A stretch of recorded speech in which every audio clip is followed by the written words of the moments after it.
ang social media post ni Ogie Alcacid na "We say farewell to a tower of strength and tower that served the Filipino." Ang isa sa mga kumpirmasyon tungkol sa nakatakdang pagkawala ng Millennium Transmitter ng ABS-CBN. Matatagpuan ang higanting tower sa kanto ng Mother Ignacia Avenue at Sergeant Guerra Avenue, Quezon City. Kasama ang kanyang asawang si Regine Velasquez, nagpakuha si Ogie ng larawan sa iconic transmitter o tower na nagsilbing palatandaan ng ABS-CBN sa matagal na panahon.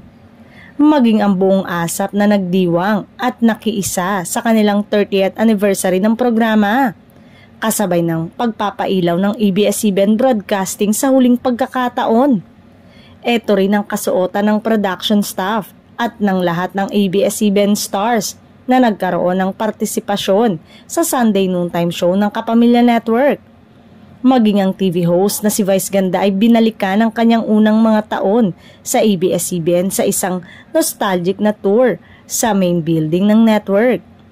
Si Vice Ganda ay isa sa mga pinakamatagal at pinakatanyag na host-actor sa ABS-CBN. Kilala sa kanyang trabaho sa maraming programa. Noong nagsimula siya sa industriya, hindi niya inakala na magiging ganito kahaba at makabuluhan ang kanyang karir.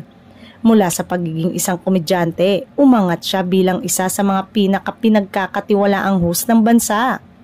Sa Instagram post naman ni Bianca Gonzalez ay ibinahagi nito ang kanyang damdamin habang iniikot ang lugar kung saan siya nagsimula bilang isang bagong muka sa telebisyon. 2 dekada na ang nakalipas. So many memories in this space. 20 years old, Bianca had no idea what was in the store for her.